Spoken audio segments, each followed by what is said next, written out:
Before we get on with this meeting of the 11th of November, just a point I'd like to make. I think it is my duty to. I'm not asking for stand up, sit down. Some of you may recall Councillor Jack Cohen, who was on the council for quite a number of years. He chaired this committee for a while. He passed away, I believe it was yesterday. I thank Linda for letting me know. Sunday, Chair. Sorry, it was Sunday. Sunday, Chair. Okay, thank you, David. But that's right, he's my neighbour. Right, for those who know him, quite hard to work with, but again, very sad. But I'm not going to ask anybody, for a minute's silence. Okay, so again, good evening to you and welcome to this planning meeting, so the 11th of November. I'm going to run through, as always, the names of the planning committee. I am aware that there's a couple of apologies, but if I call their name out, I'm aware that they might not be here. So, Councillor Orban. Here, Chair. Councillor Bayford. Here, Chair. Councillor Coleman-Cook. Here, Chair. Councillor Curry. Here, Chair. Councillor Dennis. Councillor Duckworth. Councillor Garner. I'm here, Chair. Councillor Hart. Here, Chair. Councillor Keane. Here, Chair. Councillor Rozeski has stepped in sometimes, but I can't see him there today. Councillor Scott. Councillor Taylor. Thank you, Gary. Councillor Wright. Here, Chair. And obviously I'm here. Welcome to the officers as well. So moving on, if you have any technical difficulties during this meeting, then please contact Democratic Services on a call who will attempt to assist you. Today's officer on call is Katie. Her number is 577046. Her number will be included at the top of the chat screen for your convenience. I would ask all participants to mute their microphones when you are not speaking. This minimises background noise and will help everyone in listening to the proceedings. Microphones must only be turned on when the participant has been granted permission to speak. To gain my permission to speak, please put your name in the chat box. And as I said before, members, I do write them down. So if I don't acknowledge you, it's not that I haven't seen them. Would everybody present please ensure that their mobile phones are turned to silent and they're not used to make or receive phone calls while the meeting is in progress. Also, please refrain from checking any emails or conducting other business. Ensure that you are in a quiet room free from distractions for the duration of this meeting. Please note this meeting is being live streamed for members and the public. And following the meeting, the recording will be available on the Council's YouTube channel. Members requesting to speak under 20.1, I have Councillor Dexter on item 4B. Are there any other members not on the committee who are online who wish to speak on any of the agenda items, please? No, okay. I'm going to write them down. The public speaking. The following applications have been reserved for public speaking. Agenda item 4A, agenda item 4B, agenda item 4D. I have received apologies from Councillors Duckworth and Dennis. Are there any other apologies, please? Now, I can see Helen there. Are you sitting in, Helen, for... Yes, Can Chair. you hear me? I'm substituting for Councillor Duckworth. Right, thank you very much. Agenda item 2.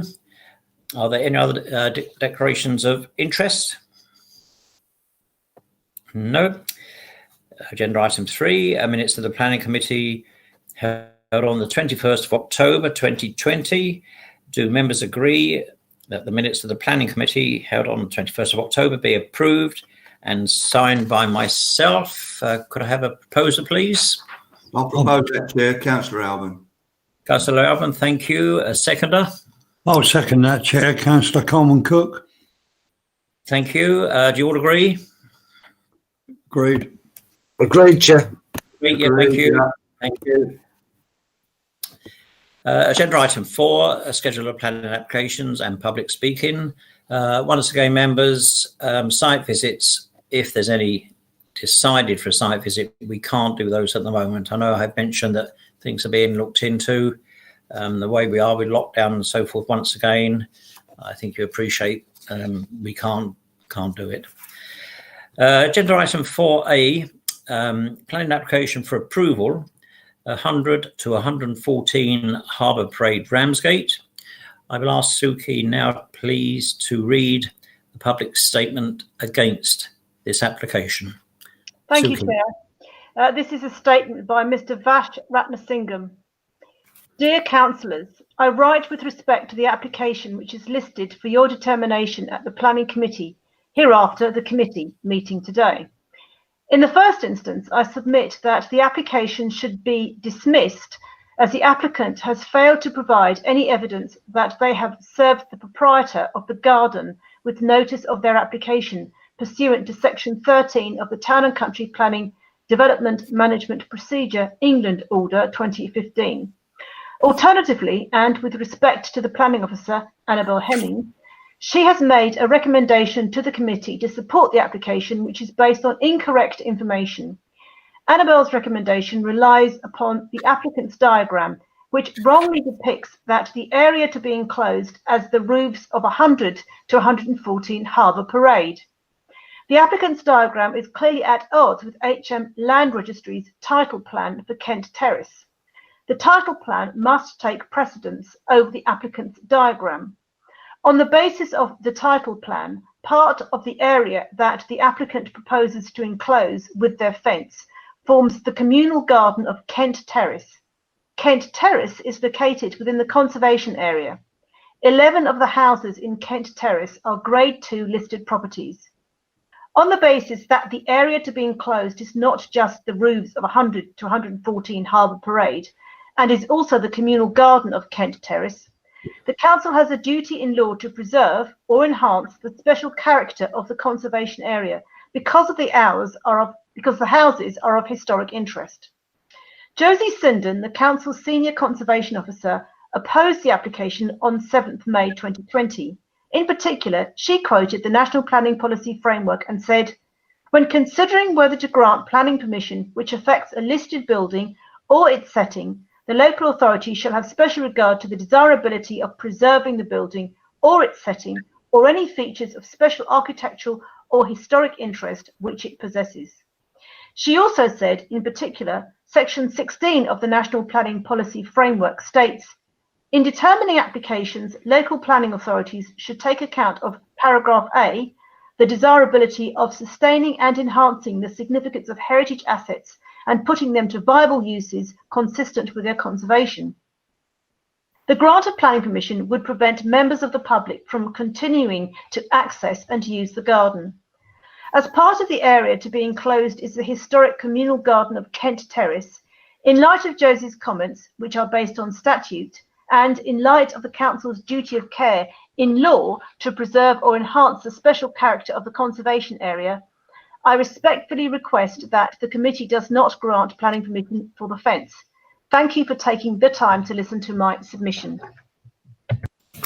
Thank you, Suki. I will now ask the planning officer to outline the report. I believe, Annabel, am I correct? Yes, Chair. I'll just attend Thank you, Annabel. my screen.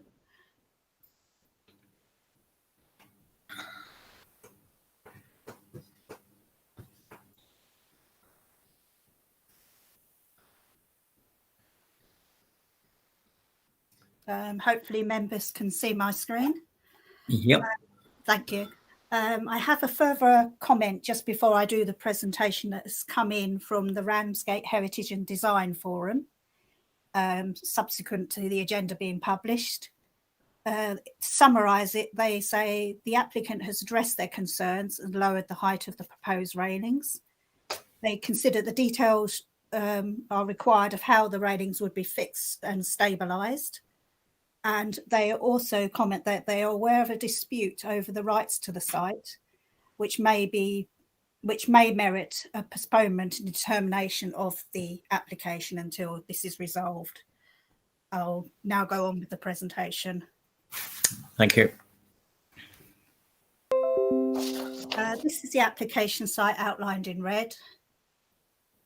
It does include the roofs of 100 to 114 Harbour Parade, but it does include a wider area, which is also, as we'll see from photographs, flat and hard surfaced.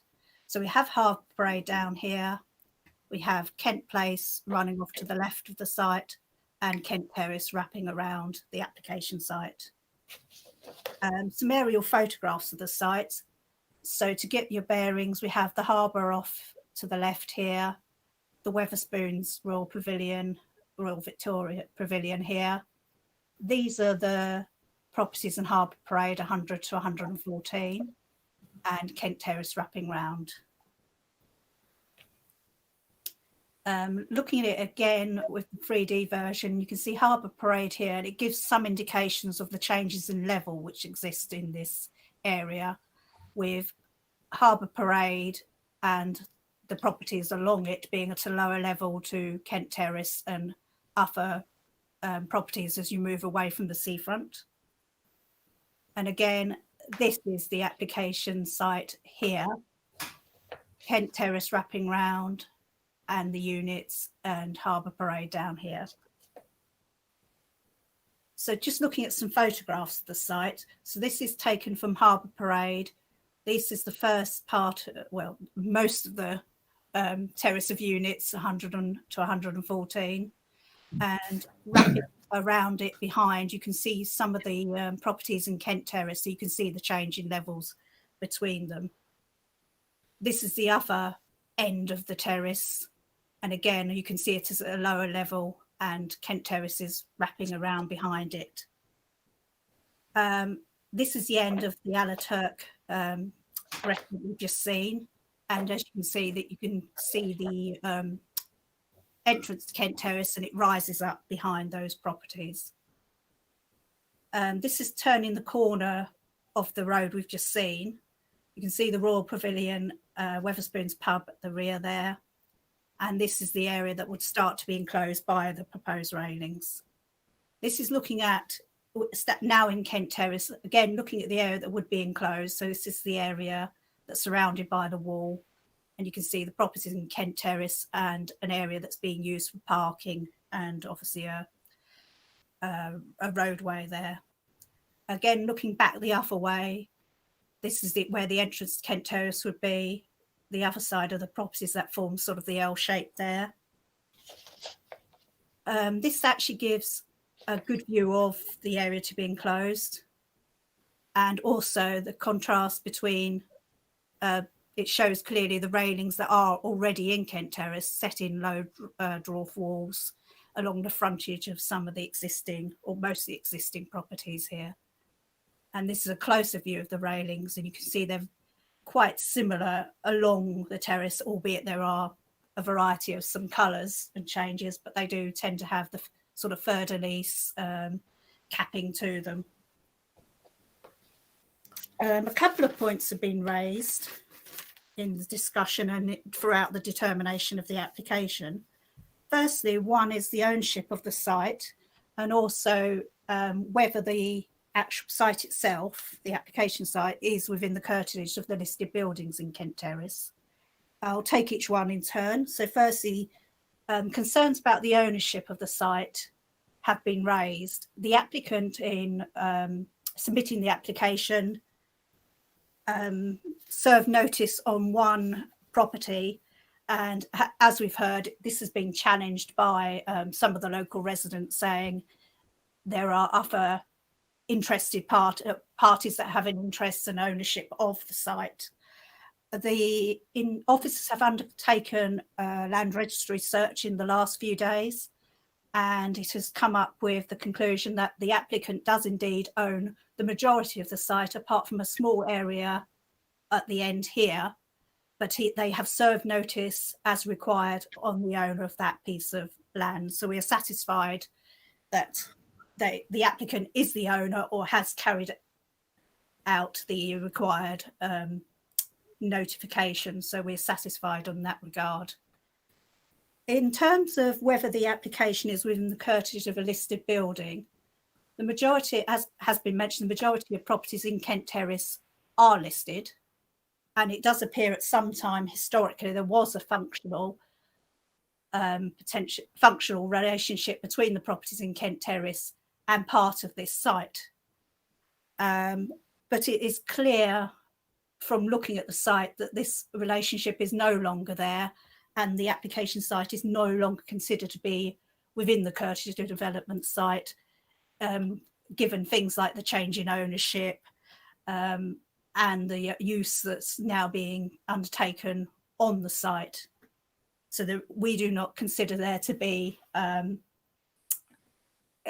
site to be within the curtilage of the listed building, and neither does the conservation officer. So this is the actual block plan of the site. So this is the area that would be enclosed by the proposed railings. It's rather disappointing that the drawing makes reference to fencing, because it is actual railings, as we'll see as we move on. But it is essentially, you have this is the harbour parade here. So you have the walls and a piece of wall that we saw, and as you enter Kent Terrace, and then the railings would be proposed along these areas here. So this is the existing roof layout. And this is the proposed. So that, again, the railings will be located around here. And it is proposed to be that the railings would be wrought iron and would take inspiration from the existing railings in Kent Terrace and have a fleur-de-lis cap to them. So this is actually looking at the existing southwest elevation. So that's the end of Alaturk restaurant. And you can see the wall that climbs up towards the properties in Kent Terrace. And this is the proposed side elevation. So the railings would be set into the wall, and they would now be no more than a total of 1.2 metres in height. Initially, when originally proposed, they were proposed at a total of 1.8 metres in height, which officers found would be dominating and visually unattractive. So we have negotiated a significant reduction in the height and the fact that they would be set within a dwarf wall. And again, we have the northwest elevation, which runs the sort of longer part of the L shape of Kent Terrace. So this is the top with the existing relationship, where there are a little bit of railing still in place, but the wall there, and this would be essentially a dwarf wall, majority of this with the railing set above it and up to a height of 1.2 metres. So essentially we have considered, albeit that we have established that we do not consider that the site is within the curtilage of the listed building, we are aware of the test on the impact of the setting of the listed buildings, as well as the character and appearance of the conservation area. It is considered that there would be limited visibility of the railings from Harbour Parade itself, and they would be pretty much shielded by the front facade of the terrace itself, 100 to 114 Harbour Parade. So it's not considered generally that there would be any real impact from the proposal, and it would seem to preserve the character and appearance of the conservation area. In terms of the impact on the adjoining listed buildings, as has already been mentioned, the proposed railings have been reduced in height, and they are now of a similar height and design and materials, wrought iron, to those in front of the dwellings, and it is considered they'd be seen as an entity within an entity against those existing railings, and would not be a visually dominant or harmful feature or in the setting of the listed buildings, or indeed of the conservation area from the Kent Terrace view. So the officer recommendation is for approval. Thank you. Thank you, Annabelle. I move that the officer's recommendation is for approval. Could the Vice Chair please second? I second that, Chair. Thank you, Councillor Coleman Cook. Right, it's over to yourselves. I do have Councillor Hart to start with, please. Councillor Hart.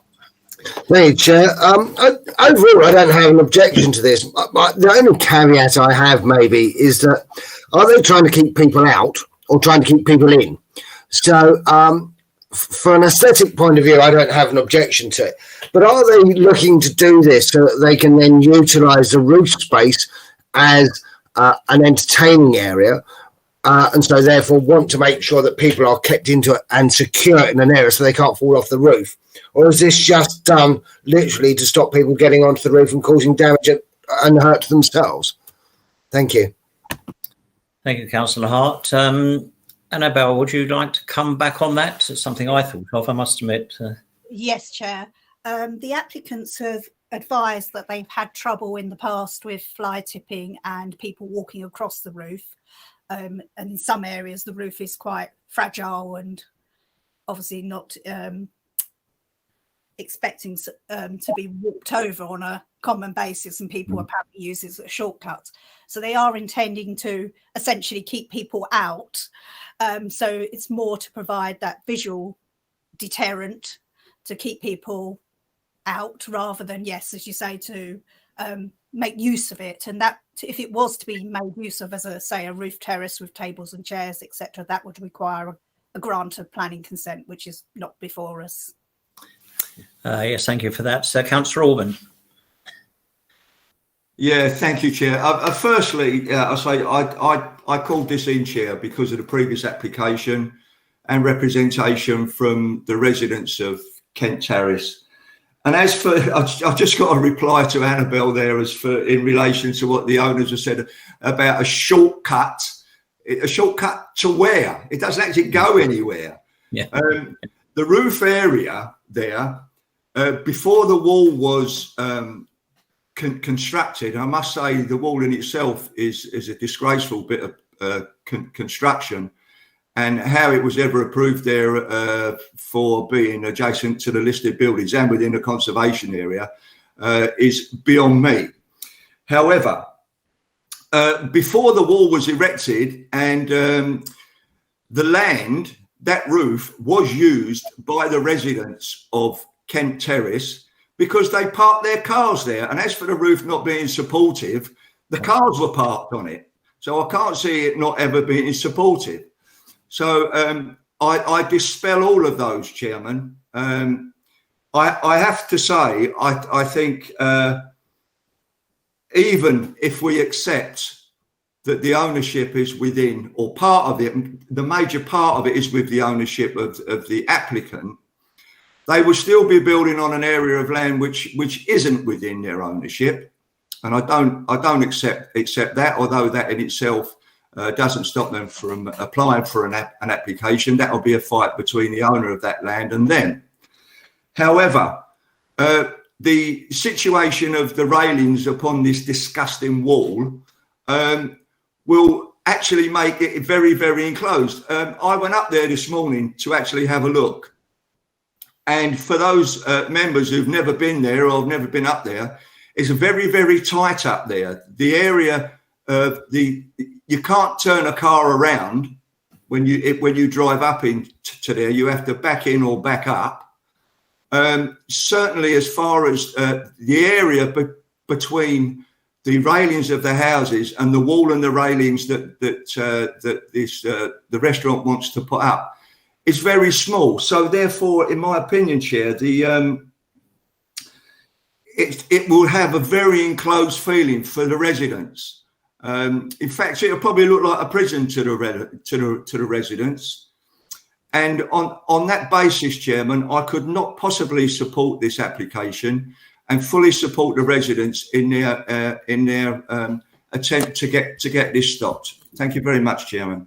No, thank you, Councillor Orban. Yes, I recall cars on the top there a number of years ago. Councillor Keane. Thank you, Chair.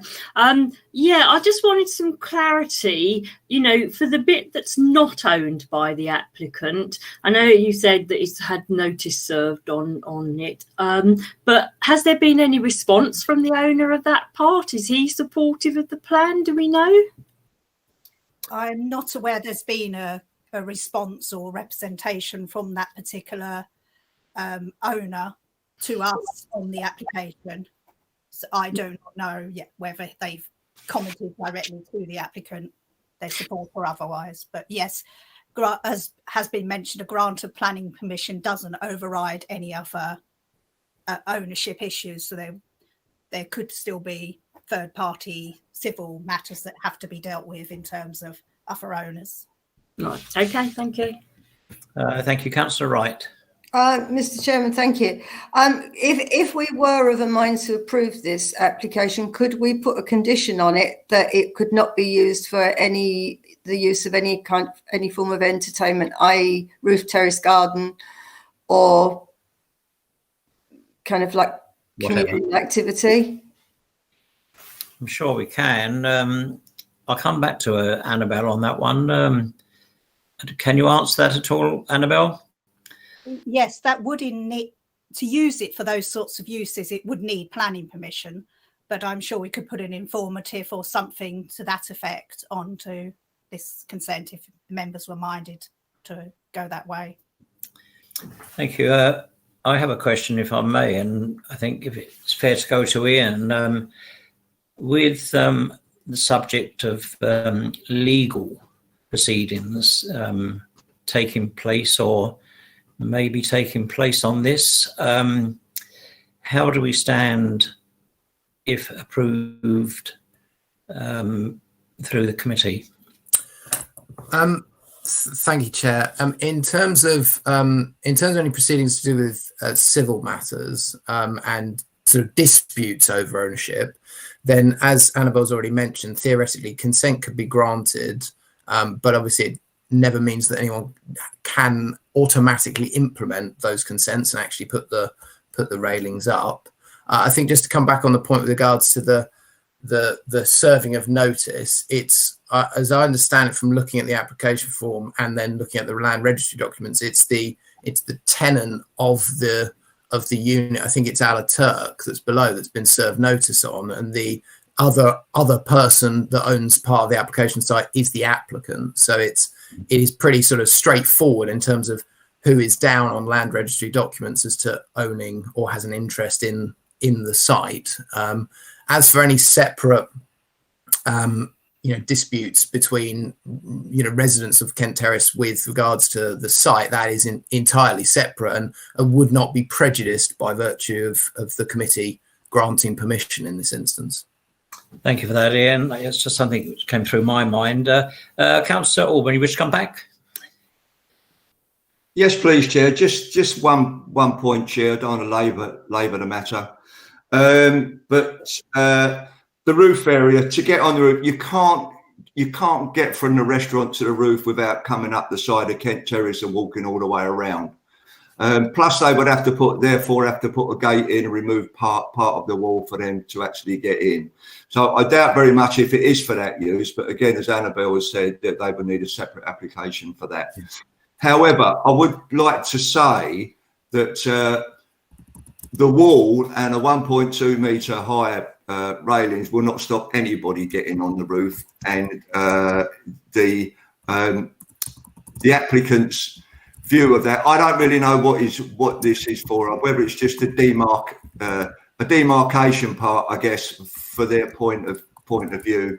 But I think on the visual side of it all, I still can't support this. Thank you, Chair. Thank you, Councillor Orban. I don't see any other speakers, so I'm going to put this to you, members. As usual, it is down for approval. Could you, when I call your name out, please, against, for, against, and or abstain. Councillor Coleman Cook. For.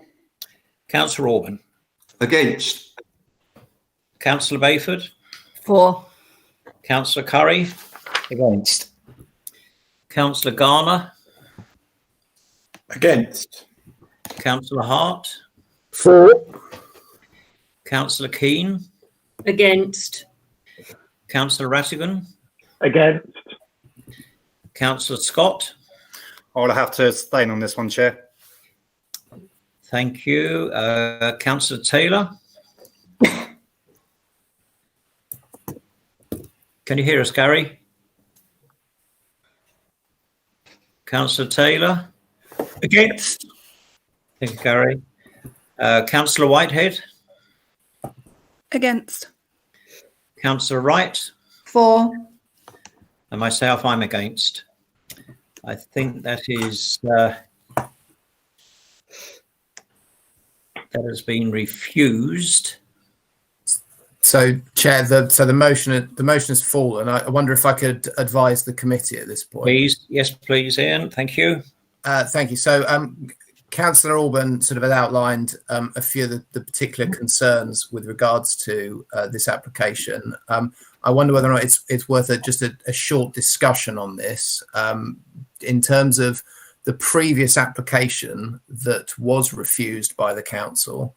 That was refused due to particularly with regards to the sort of presence of the railings, the height of the railings in Kent, adjacent to Kent Terrace, and it was considered that they would appear incongruous and overly cluttered and failed to preserve the conservation area and had a detrimental impact on the setting of the buildings in Kent Terrace. In this instance, obviously the railing height has reduced, but from Councillor Orban, and I might just ask to come back to you if that's all right. If that's all right, Chair. Yes, it's more the concern and and whether or not this reflects the concerns of members is about the presence of a higher boundary treatment that encloses that area and the impact that has on the conservation area and the relationship with Kent Terrace. Is that an appropriate sort of summation of the particular concerns? Absolutely, Ian. Thank you. So on that basis, I'm gonna. I think it's.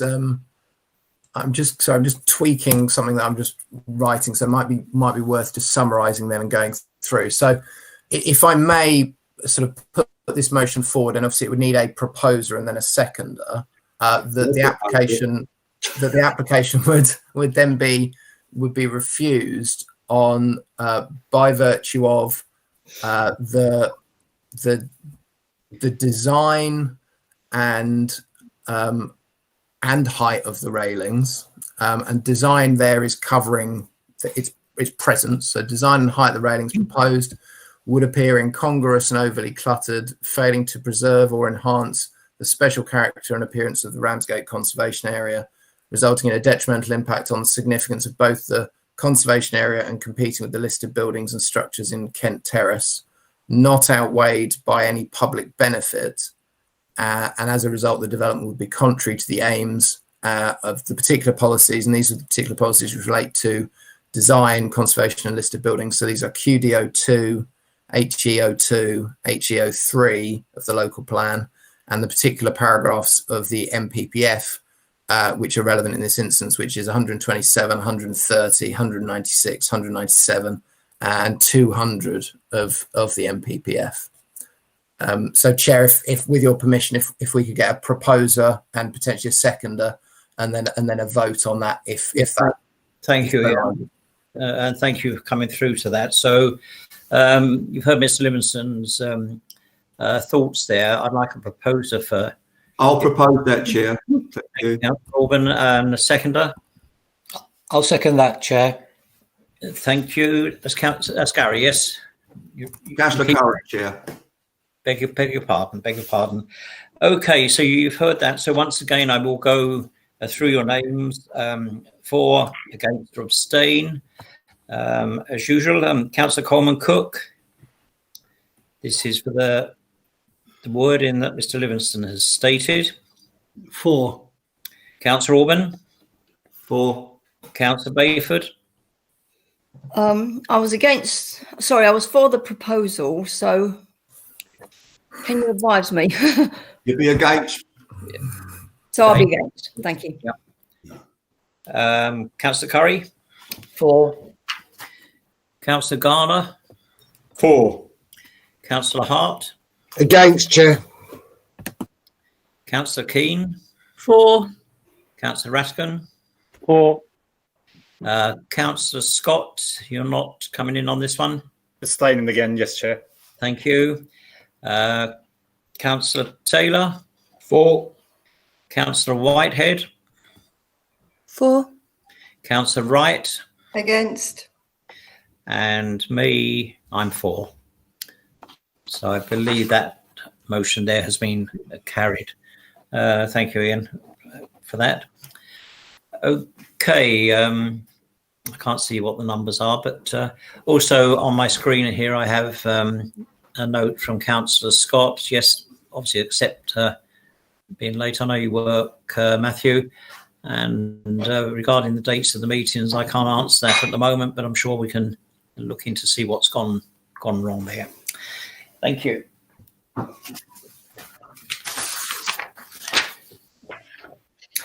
Right, agenda item 4B, which is a planning application for approval at 3 Harrow-Dean, Broadstairs.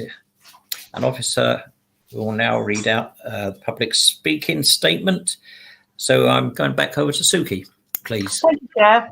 This is an objection by Ms. Debbie Roberts. Statement on behalf of objecting residents, 3 Harrow-Dean. We hope you have had a chance to look at the emailed photographs along with a brief outline of our objections. We contend that the planning officer's report for this application includes misleading, erroneous and contradictory information based on assumptions and has a lack of supporting evidence. Firstly, the report references the adjacent 1 Harrow-Dean as having been completed to a similar plan, 1906-08. What it fails to mention is that following enforcement proceedings, Number 1 is currently applying for retrospective planning permission as it breached its permitted dimensions. As the application for number 3 is a significantly larger build, e.g. 20% taller, we question why this application is even being considered when it is contrary to other actions being undertaken by the Council. The report references to policy QD02 and BSP9 are also deceptive. The similar conversion of number 1 is visual proof that this proposal is incompatible with these policies. It does not reflect the design characteristics of the area, is not compatible with neighbouring buildings, and the oversized and overly dominant dormers would result in an unbalanced bungalow, top-heavy in appearance. The report states that dormers are present within Harrow-Dean and surrounding streets. However, the only dormers we have found are those few that facilitate bathrooms, are only 2 metres wide and have been there since the estate's inception. The assertion in the report that only glimpses of the extended roof and dormers can be seen to the west and south and Rugby Close is also refuted. In the absence of any site visits, this is totally inaccurate, and we hope the photos will demonstrate this. When considering policy QD03, living conditions, numerous objections have been raised to the applicant's previously submitted plans, and in particular, the overbearing impact the proposal would have on number 5 Harrow-Dean. The 11.5 metre proposed dormers would run the full length of that garden, creating a vertical wall 2.7 metres high, less than 1 metre from the boundary. The roof currently slopes away, creating a sense of space.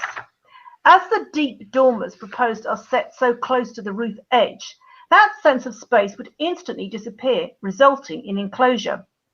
Also contrary to QD03, the windows in the rear gable are clear glazed and would overlook several properties in Rugby Close, resulting in loss of privacy. There is only 11 metres between Mr. Helliwell's property and number 3, and 85% of his garden would then be in full view. Similarly, Mr. Palmer, directly behind the applicant, would have his amenity space overlooked in its entirety. Neither of these properties currently experience this intrusion. In summary, the dormers proposed, by reason of their size, siting, design and bulk, represent an overly dominant and disproportionate addition to the roof of the property, which detracts from the character and appearance of the application site. Thank you, Suki. Speaking as ward councillor, Councillor Dexter, please. Can't hear you, Roy.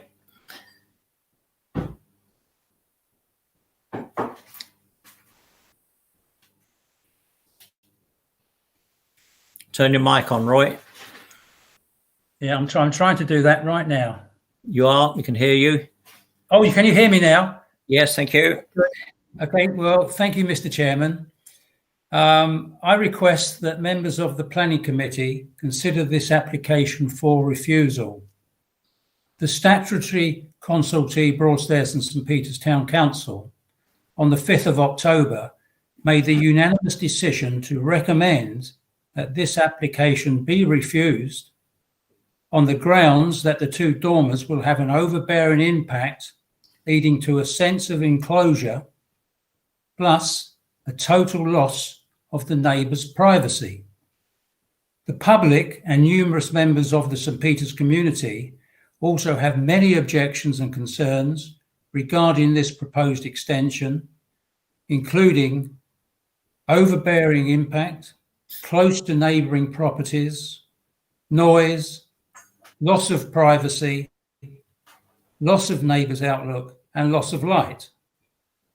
Taking into account the comments of the statutory consultee and the local community, I consider this application to be an unacceptable development. Therefore, once again, I request that members of the Planning Committee consider this application for refusal on the grounds of overdevelopment, overbearing, excessive bulk and scale, overlooking, total loss of neighbours' privacy, detrimental to the street scene, blocking natural light, and contravening the Broadstairs and St Peters neighbourhood plan and Section 10, clauses 10.2 and 10.3 of the Broadstairs and St Peters Town Design Statement, i.e. design and over-dominant dormers. Thank you, Mr. Chairman and members. Thank you, Councillor Dexter. I'll ask the planning officer to outline the report. Is it you, Annabelle? Yes, Chair. This is, carry on.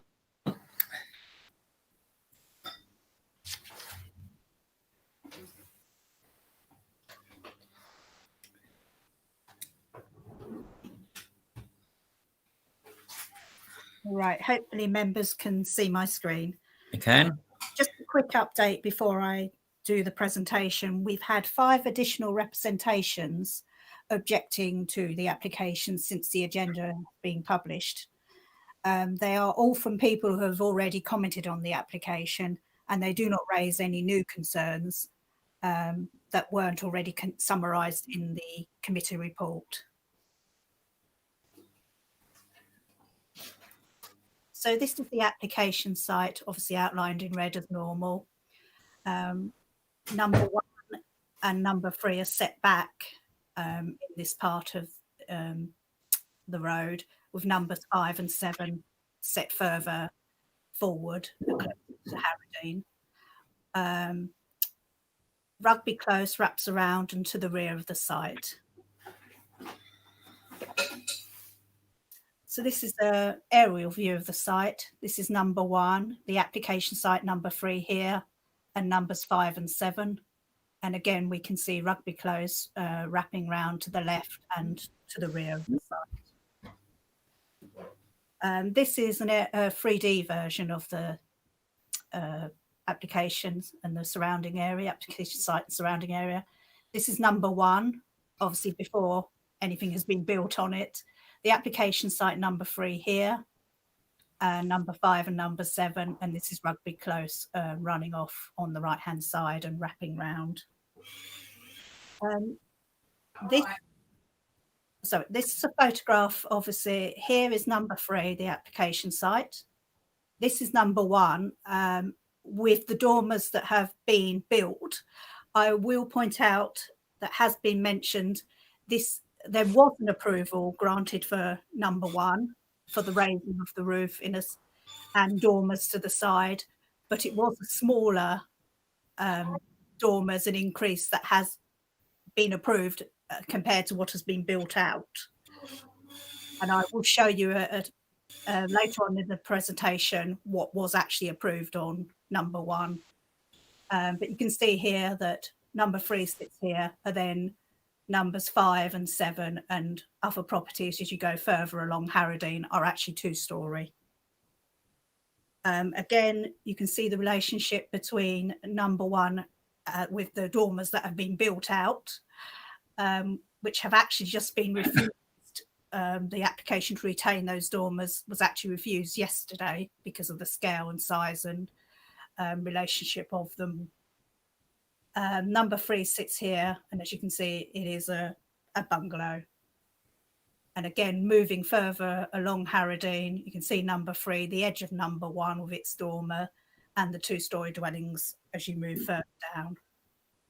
This is looking back the other way, the edge of number 5, the application site here, and number 1 with the dormers as they have been built.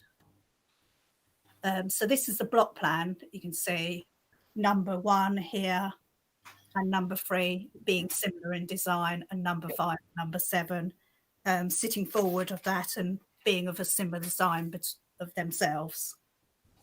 So this is the existing front elevation of number 3.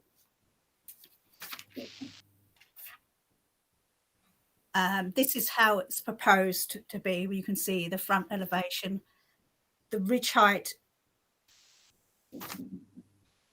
Sorry, the ridge height actually increases by 0.9 meters. This is actually the plan that was approved on number 1 Harrodine. So this is the plan that got consent but wasn't built out.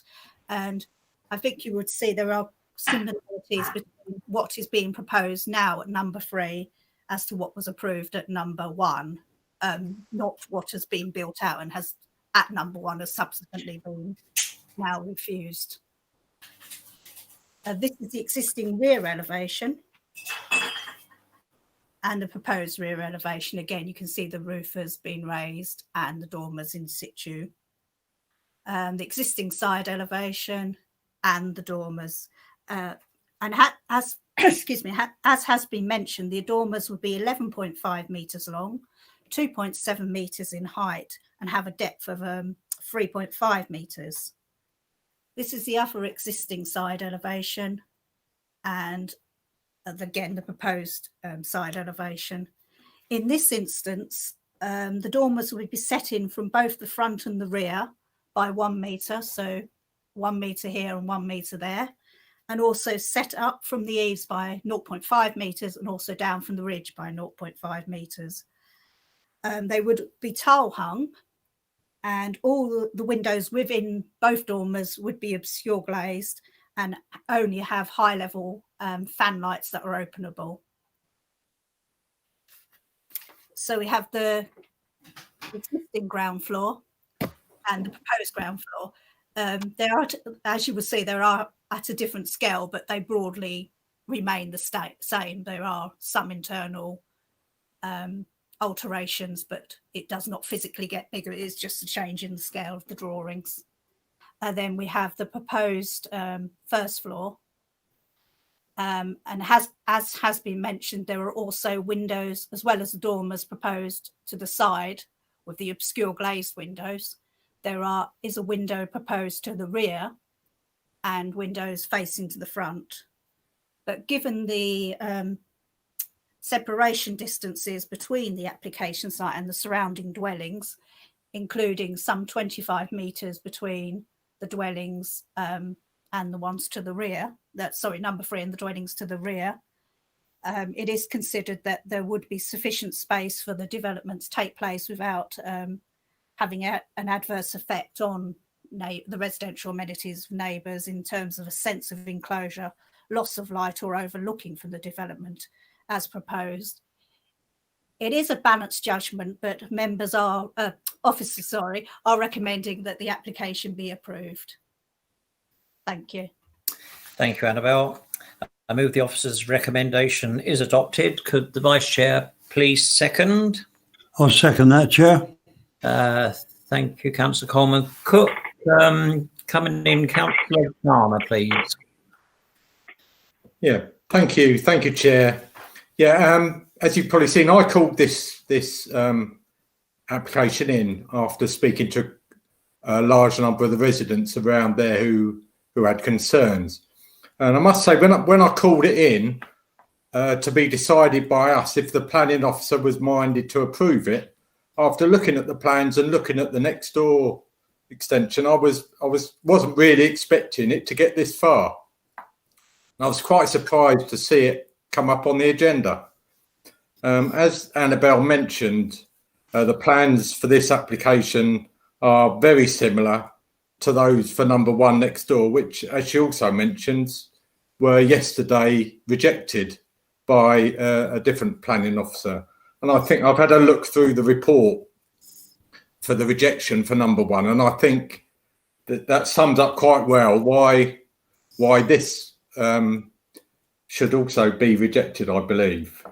So if you don't mind, I'll just read out a couple of sentences from that, which says the dormers lack any sense of subservience and are at odds with the character and scale of developments within the area. To approve the proposed works would be to allow a diminution in the quality of development previously approved, contrary to the aims of policy QDO2 of the Thanet Local Plan, BSP 9 of the Draft Broadstairs Neighbourhood Plan, and the aims of paragraphs 127 and 130 of the MPPF. I think we've had the comments from Mrs. Roberts at the start summed up a lot of the reasons why I think this should be rejected, and Councillor Dexter.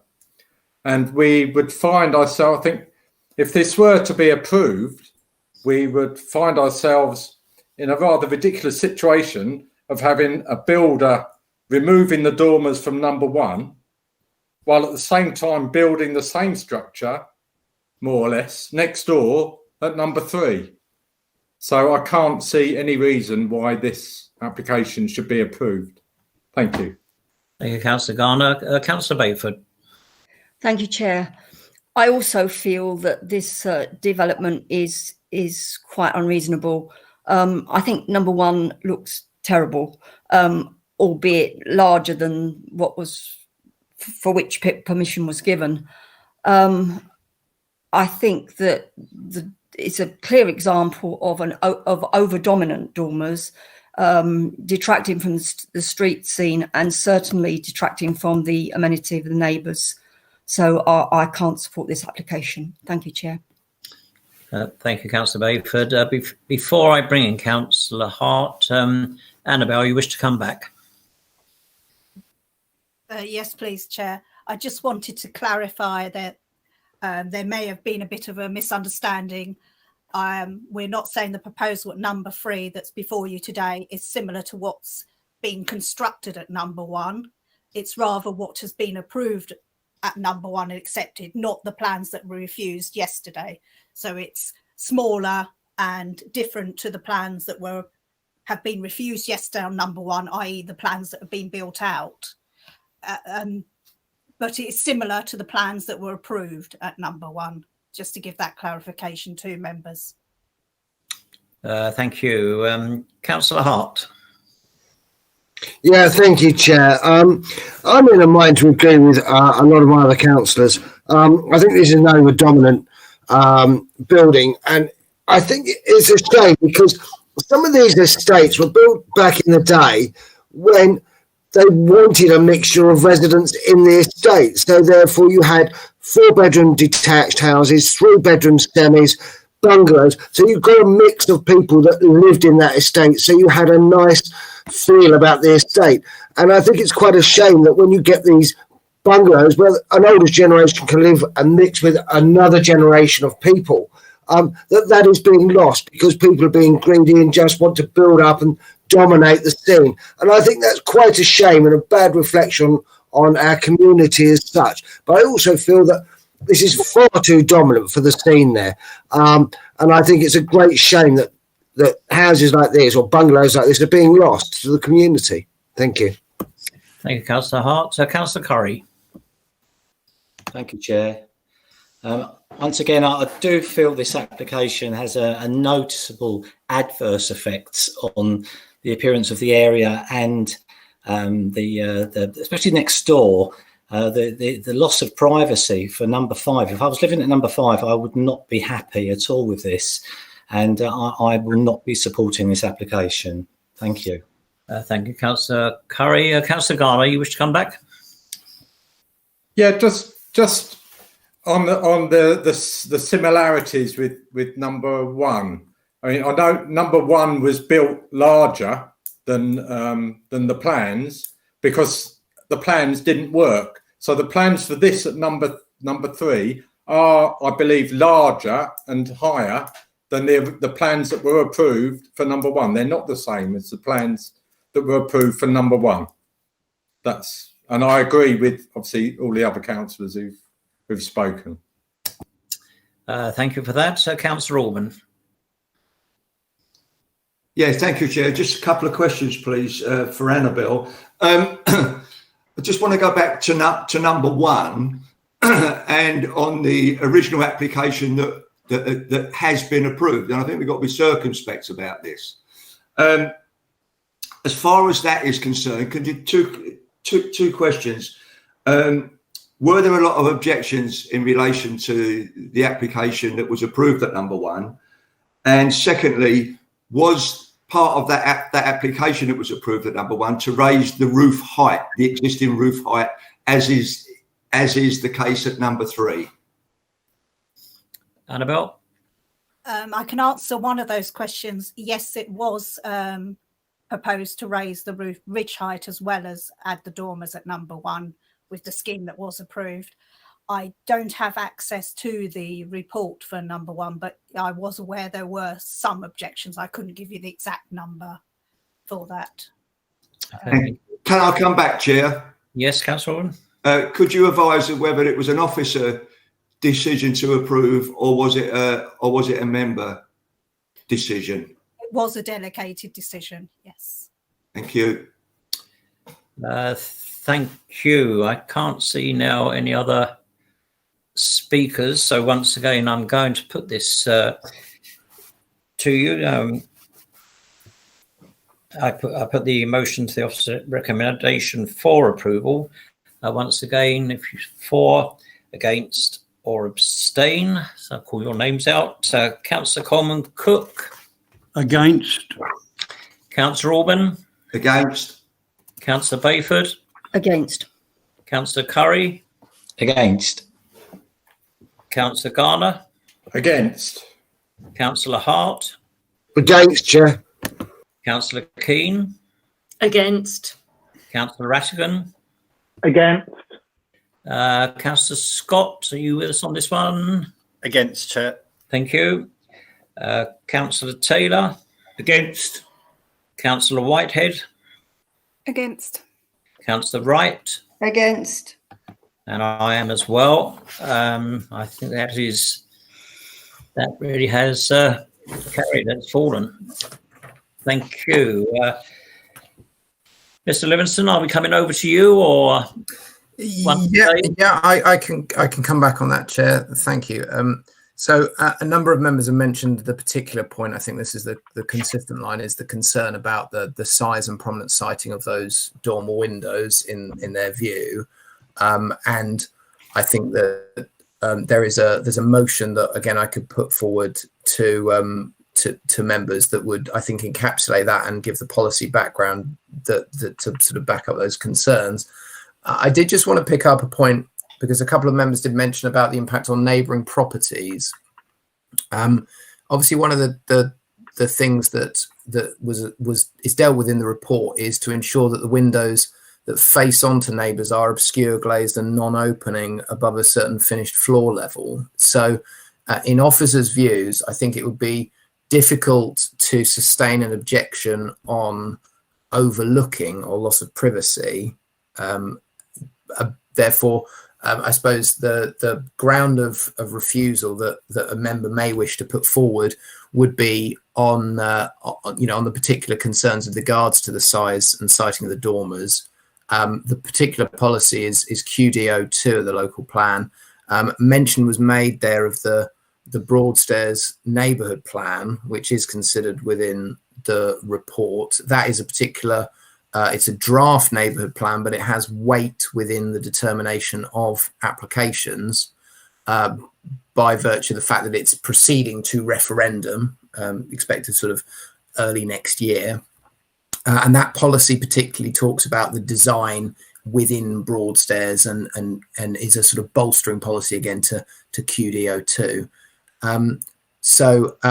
The motion that I would suggest might wish to be proposed by a member, and please do query this if any members have got any particular questions with regards to the other issues, but would be that the proposed dormer windows, by virtue of their size and prominent sighting, would result in a visually intrusive, incongruous and dominant form of development. I think that encapsulates what members were saying. Unrelated in scale and design to the host building, which is something that was brought up as well. Severely detrimental to the character of the area, and that would be contrary to QDO2 of the Thanet local plan. The policy specifically in the neighbourhood plan, which is BS P9, and then the paragraphs 127 and 130 of the MPPF. So that would be the motion that I would suggest may wish to go forward for members. Yes, I'd like to propose a motion along those lines, as I think as I read out from the report for number 1, more or less. Thank you, Councillor Garner. So you propose. I'd like a seconder, please. I'll second that, Chair. There's a few. Councillor Bayford, go on this one.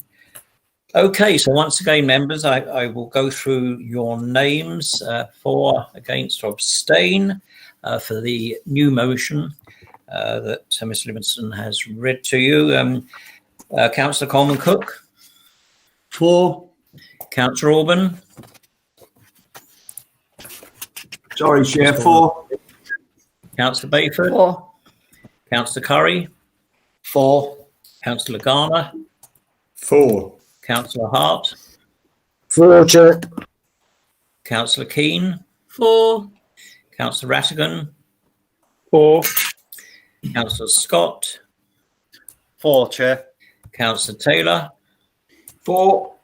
Councillor Whitehead. For. Councillor Wright. For. And so am I. So that's unanimous. Thank you very much, members, on that. And again, now moving on to agenda item 4B, planning application for refusal, land adjacent to 2 Shah Place in Ramsgate. An officer will now read out the public speaking statement in favour of this application. I'll pass over to Suki again, please. Thank you, Chair. This is from the agent in favour, Ms. Debbie Marriage. I clarify a number of points in the officer's report. At no point since the application was validated did the planning officer tell us that a unilateral undertaking was required to mitigate SPA and Ramsar impacts. Had we been asked, we would have drafted one. The officer asserts that the development has a horizontal emphasis that would be out of keeping with the area. This is simply incorrect. I urge members to look at the proposed elevations. It is clear that vertical elements are dominant on all elevations of the building.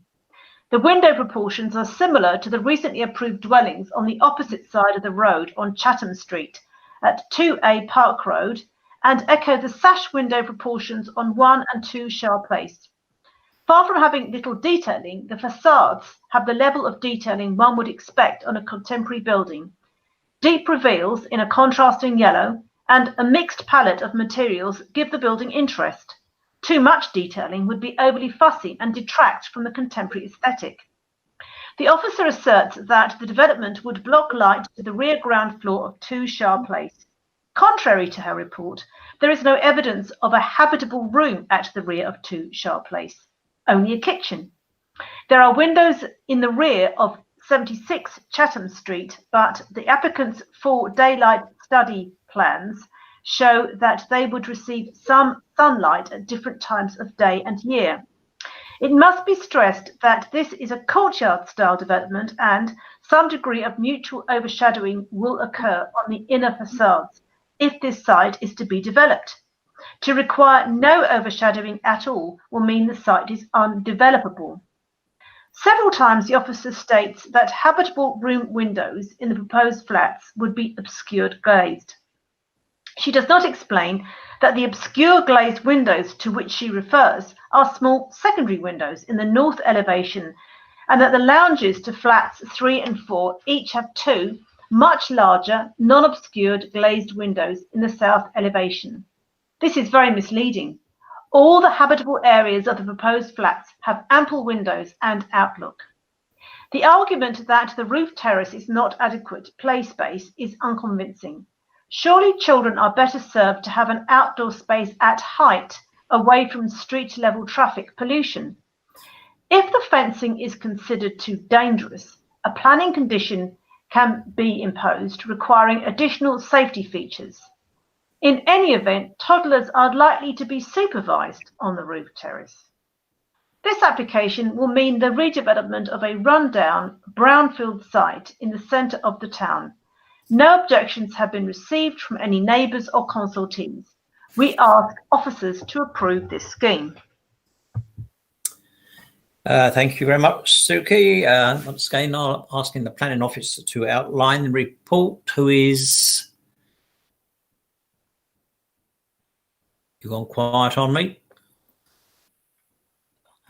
Sorry, it's me, Chairman. Can you hear me? I think I've got quite weak signal, so I'm hoping this works. Can you? No, I can hear you. Yeah, thank you. Nice to see you, Emma. Thank you.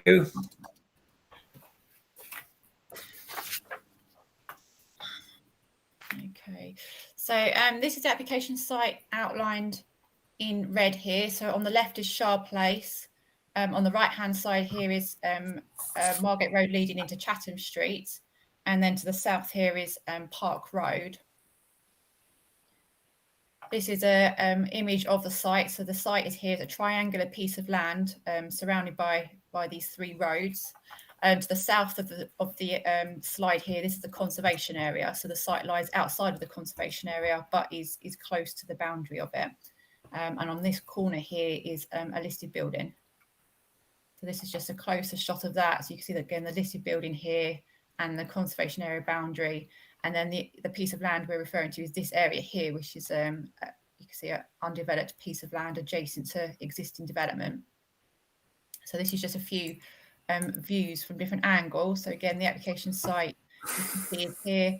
So the existing buildings are single story leading up to 2-story around this section here. And then again, this is now taken looking from Margate Road towards the site. So the application site is this area here. And then again, another view. This is now taken from Park Road direction. Again, you can see the site here. So this is number 1 and 2 Shah Place, existing 2-story dwellings. And then the application site is this area here. And you can see that historically there appears to have been some attachment to these buildings. There's some historic maps that have been submitted that show there may have been some historic development within this area. This again is showing the application site here. You can also see quite a change in ground level. So there's quite a big change between this corner of the site and the far corner. This is then looking up to number 2 Shah Place. And then this is taken looking back towards the buildings with Chatham Street and Margate Road on the right-hand side and Park Road on the left. And again, you can see the ends of the existing building that would be joining onto on both sides. And from this view as well, you can also see that the rear of number 2 Shah Place, the upper level, there's no existing windows within the rear of that building. And then a closer in shot. So it's quite a poor piece of land. It's as I say, historically, it probably has some development on it, but it's since been left for a long period of time. And currently it's quite detrimental in terms of the view you have of this. So it is a site that in principle, we would be keen to see developed and have some enhancement of this area. This is now looking at the building 76 Chatham Street. So this is on the right-hand side of the triangular piece of land. And now this is taken from inside the site, looking towards the rear elevation of the existing building. So you can see there are windows at upper level within the property. So this is number 76 Chatham Street. This is the rear elevation and of the part facing Chatham Street, and then the other frontage on this side. And again, looking towards those windows. This is just showing examples of other properties in the area. So it's in quite a high density area. There's a number of terrace properties around. So you can see this is an example of a typical design of property. So this is opposite the site. This is in Park Road, opposite the site, 2-storey terrace properties.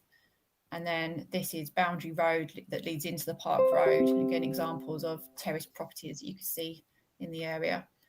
This is now looking from Margate Road back towards the site. So the application site is behind this building, and this is number 76 Chatham Street, and then again 1 and 2 Shard Place here.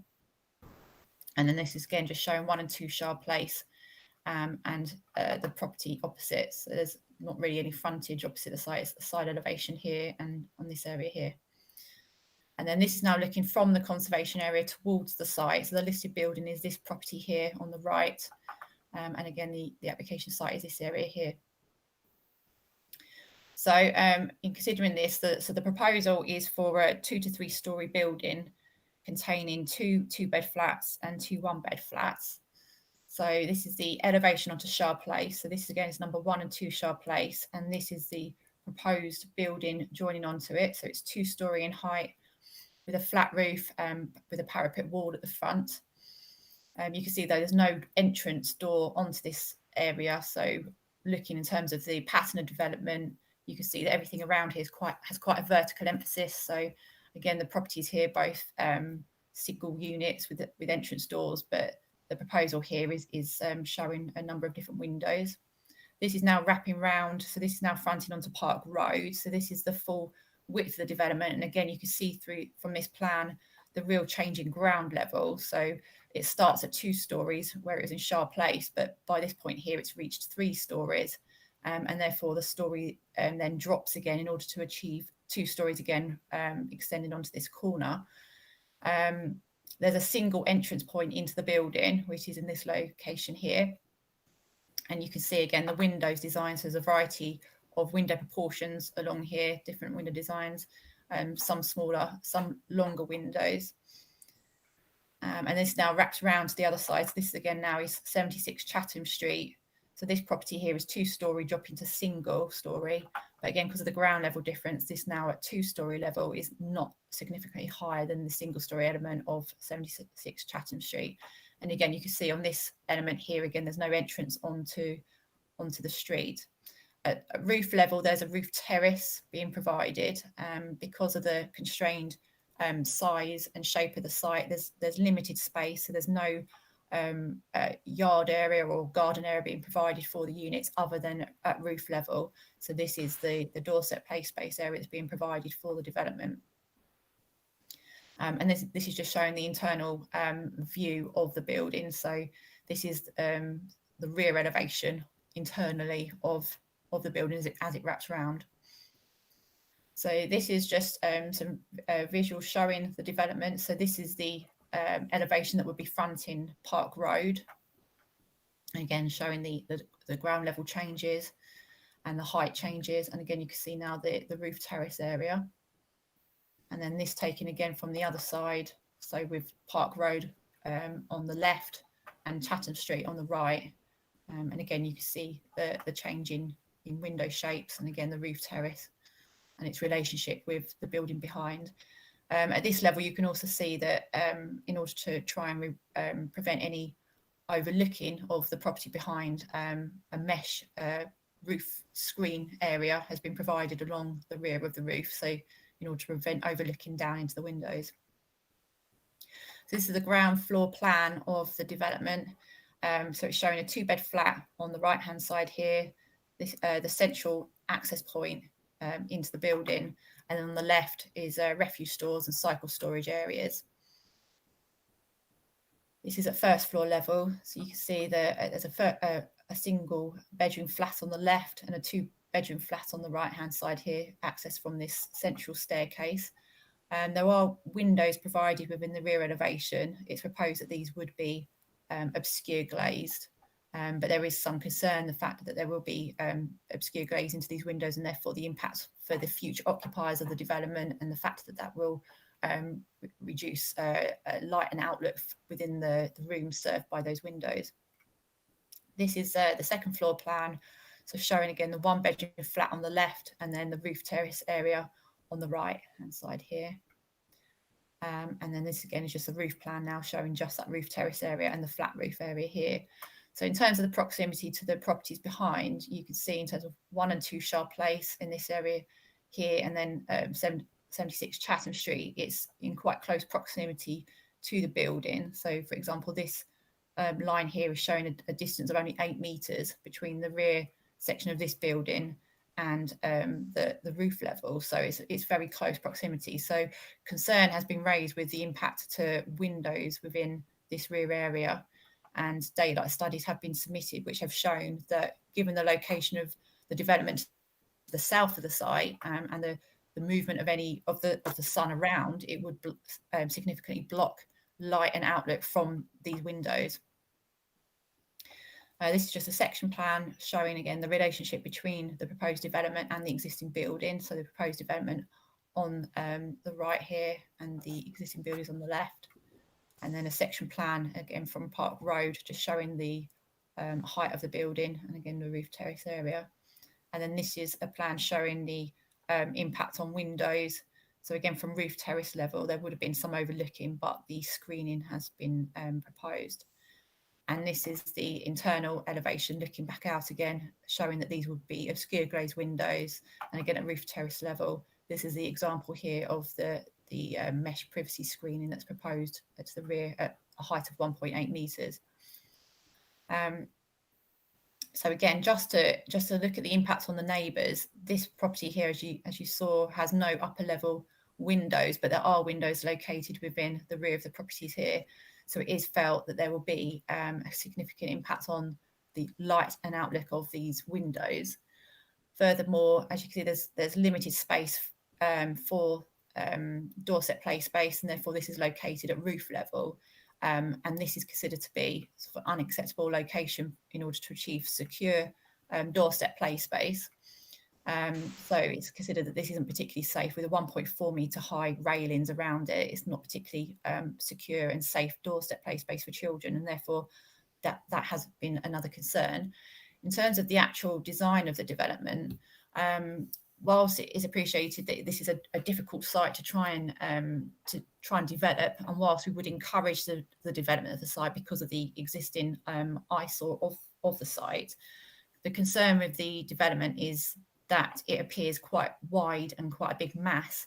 So whereas the surrounding area has a lot of vertical emphasis with terrace properties, each with their own entrance door onto the road, with windows above, this in comparison is an extremely wide looking development with again only a single entrance door at this point here.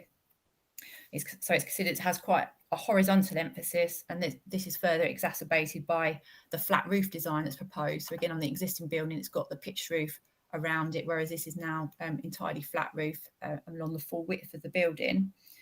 There's also concern that there's limited detailing in the building, so there's no headers above windows, and the window hierarchy isn't what you would expect within historic buildings, where you would usually have larger windows at ground floor, and then these may reduce in size as you go higher up.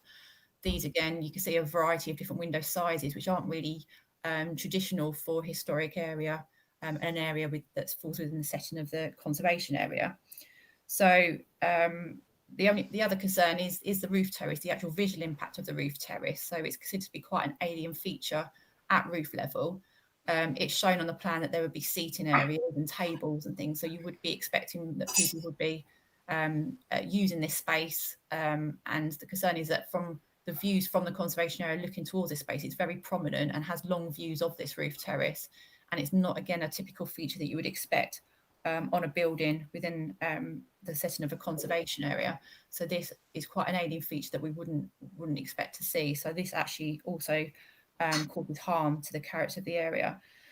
In terms of the impacts on the listed building, given the distance and the orientation, it's not considered that there would be any impact on the setting of that building. In terms of highways, the site doesn't provide any off-street parking, but it does provide cycles parking spaces, and the site is within easy walking distance of Ramsgate Town Centre, so it's considered to be quite sustainably located, and therefore the lack of any parking is not considered to cause harm to highway safety. So overall, the concerns to do with the design in terms of the actual detailing and also the horizontal emphasis and mass of the building is considered to cause harm to the character and appearance of the area and the setting of the conservation area. The location of the building is also considered to cause significant impact to light and outlook from the existing property, and the lack of doorstep play space is also a concern. In addition, there has not been a unilateral undertaking submitted to secure the special protection contribution, and therefore these are all reasons for refusal, and therefore it's recommended for refusal. Thank you.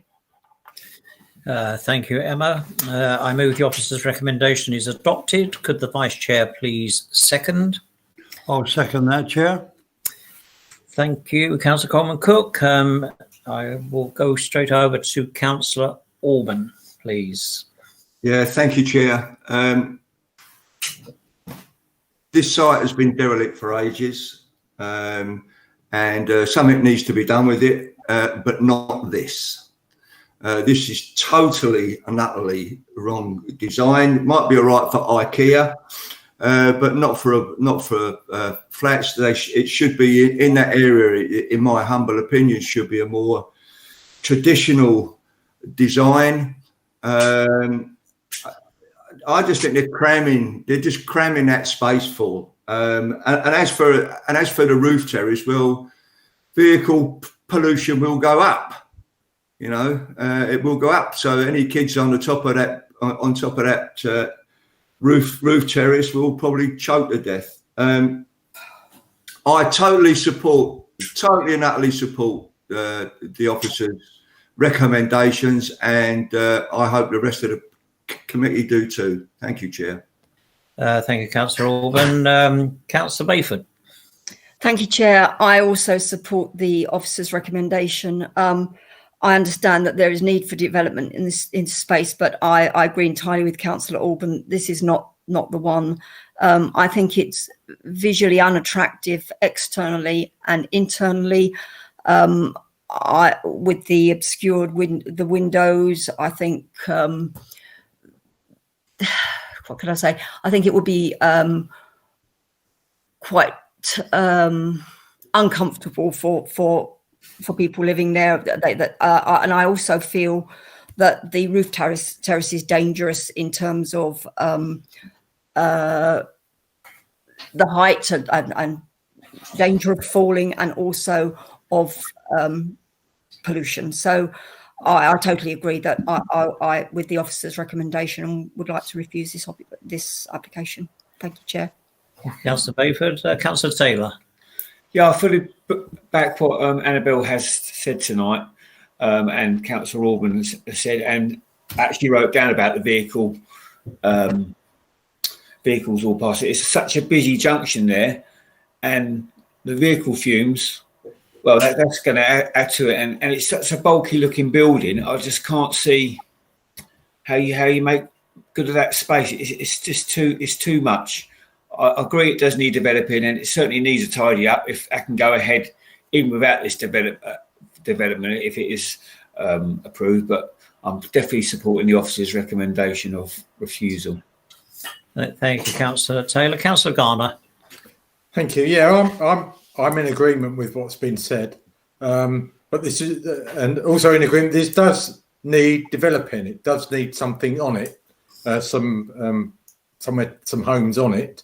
I was just wondering how much conversation has there been with the applicant to get to the stage where they've put in an application which is totally unsuitable? Have they been? Are we able to engage much more to enable them to put in a more acceptable proposal?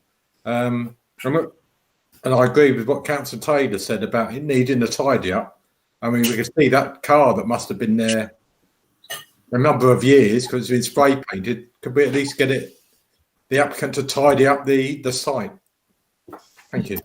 Emma, did you want to come back on that at all? Yes. So, I mean, we did carry out pre-application advice on this one, and we did advise that it is a site we would be keen to see developed, but advise them of the difficulties with developing this site and the fact that they needed to take into account the impact on the neighbouring windows and try and get a good design. So this isn't quite it from our point of view, but there will be something that will fit on this site, and I think it'll be a matter of, if members support our officer recommendation at this stage, then the applicant will have sort of something to work with in terms of how they can deal with that, and hopefully come back in with a revised application that addresses the concerns that we've raised. Thank you, Emma. Councillor Curry. Thank you, Chair. I must say this is an incredibly imaginative work by the architect to cram so much into a relatively small place, but it does scream of overdevelopment, and I will be supporting the officer's recommendations. Thank you. Thank you, Councillor Curry. Councillor Scott. Thank you, Chair. Yeah, it's an agreement with all the other councillors and the officers, really. It's just a shame. I mean, I've always wanted to encourage brownfield building and developing on brownfield sites. It's always welcome, but it just seems to be that developers can't ever seem to get it right. It's always overdeveloped, or design is not in character, and it's frustrating because it is an area that will and does need development, but not of this kind. And yeah, again, I will be for the officers on this one. So thank you, Chair. Thank you, Councillor Wright. Thank you, Chairman. I agree with everything everybody else has said, but I would add, I think this development is more about profit than it is housing and contribution to the environment. Thank you. Thank you. Yes, I go along with it. The site is a dreadful site, and as we say, it's been like it for many, many years, but I go along with members on this one. Okay, I can't see anybody else wishes to speak, so I'm going to put this to you, which is the officer's recommendation is for refusal.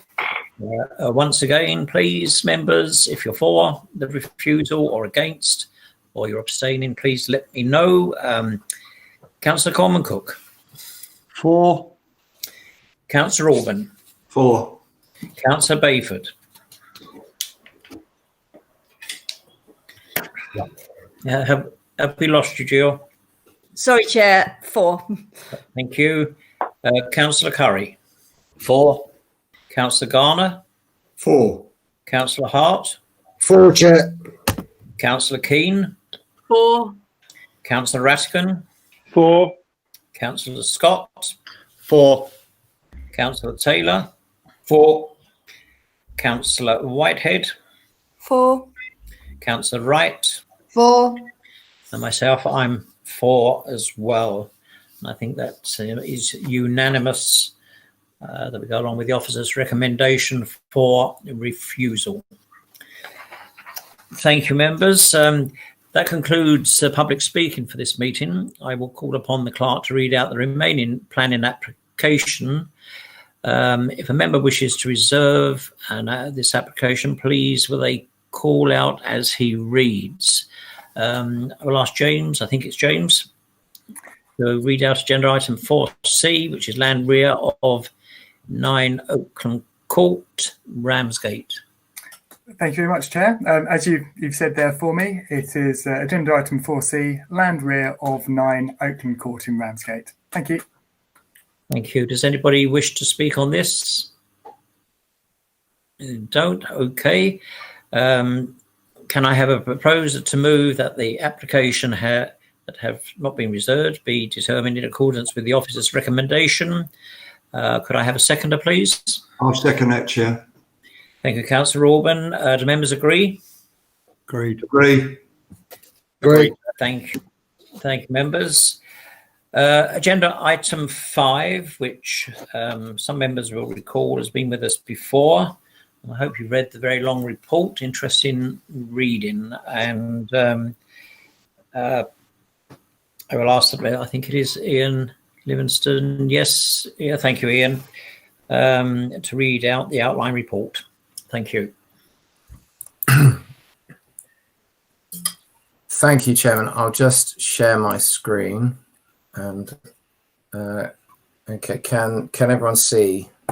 Yep. See that? Excellent. Okay. So members will recall this application previously being put forward in August this year. To recap about this site, so this is an application site where we have an application for 250 houses. It was resolved for approval in August 2017. Subsequent to that, there have been viability discussions going on best part of a couple of years. And then in August, the application was presented back to members with a recommendation of reducing the amount of affordable housing from 30% to 18%, with a split of that 18% being 70% affordable rent and 30% shared ownership, as it was then, on the basis of the evidence and the analysis of the viability of the scheme. Members deferred back to officers for further negotiation and potential reasons for refusal. And so the report has been put to members along those lines. So just to give you a quick run through the slides, just so everyone's familiar with the scheme again. So this is the application site in red. So you have Coffin House Corner just out of shot. You have St Gregory's School here. You have Nash Road running down the side of the site here, and you have the cemetery and the crematorium in the bottom here. So giving you the aerial view, and it's taken from Google, so it's got some of the points of interest on there. So you can see the intersection of Shottendane Road and Manston Road here, as well as the Coffin House Corner junction here. So this is an isometric view, just again showing the landscape and showing quite clearly delineating the site between all of these bits of development.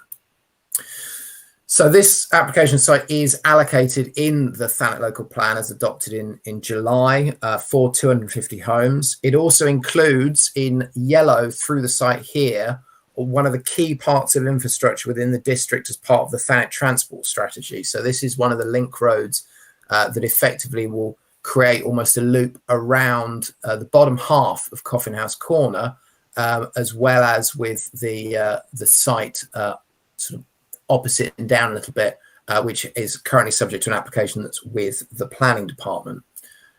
So as mentioned, that's the site is allocated for housing, so the principle of development is acceptable. This is an illustrative plan showing how the development could be accommodated on the site. The particular points I'd like to make members aware of that they to keep in mind are the road infrastructure improvements and proposals for a new roundabout at the western part of the site on Manston Road. Then there's obviously the link through the site, and then there's a change in roads layout at this point here. So Nash Road would basically come into this site, and then there'll be a junction coming off to go down Nash Road. And if I skip through these plans, this is a technical drawing of what the roundabout would look like at Manston Road. And then this is the arrangement that I mentioned about Nash Road in terms of the realignment. And the particular point of interest here in terms of Coffin House Corner is that the application would include some off-site highways works as well. One of those is to close off the Nash Road arm of Coffin House Corner to reduce that down from being a 5-junction to only 4 arms on that junction, resulting in improvements in terms of the signalling times and to try and relieve some of the congestion that occurs there. You still have access up to Empire Terrace via Nash Road. As well as that, there is a proposal at the part of the site, close to the site at where Manston Road meets Shottendane Road. And this is a key change in the prioritisation of this road. So members will probably be familiar with this junction that you queue at Manston Road to come onto Shottendane Road, but actually that would be changed so that actually the priority would be on Manston Road and you would join it from Shottendane Road, and that's because traffic is then aiming to move up to the new roundabout and then link through the other development site that I showed you on this slide here. So to pick up the particular points in the report, a further option has been proposed by the applicant. Annex 9 of the report includes a letter from the applicant in response following the committee meeting. The option that's been put forward by the applicant is that 30% of the dwellings on the site would be affordable housing as defined by the MPPF. However, due to the viability evidence that's been prepared and that officers have analysed, that 30% would not include a requirement for affordable rent. So it may be different types of affordable housing depending on what the market dictates and what what can come out. So at Annex 10 of the report, it includes a definition of what covers affordable housing in the MPPF. So that could include shared ownership. It could include discount market rent. It could include starter homes if that sort of comes back and comes to fruition. So it covers mainly affordable housing ownership products, but it wouldn't include automatically affordable rent. Any affordable rent that would be provided would not be obligated by a legal agreement to do so. But that option would secure the 30% in terms of the overall policy number. So it would not, though, obviously providing that 30%, it would not accord with the provisions within policy SP23 of the local plan, because it wouldn't meet the proportions as set out in our strategic housing market assessment and subsequent documents, which is what identifies the type of affordable housing we most need in Thanet. And as put forward in the previous report, and I'm sure as you're aware, that is affordable rent, which is obviously one of the drivers behind officers putting forward and agreeing the option of 18% on the basis that 70% of that, so 31 of the dwellings, would be affordable rent with 100% nomination rights coming to the council. In terms of policy SP23, paragraph 3.1 of the report in front of members covers part of the affordable housing policy in the local plan. And I just want to read specifically what that says, and that is that the above requirements, and that's in relation to 30% affordable housing and setting and meeting those proportions, will only be reduced if meeting them would demonstrably make the proposed development unviable.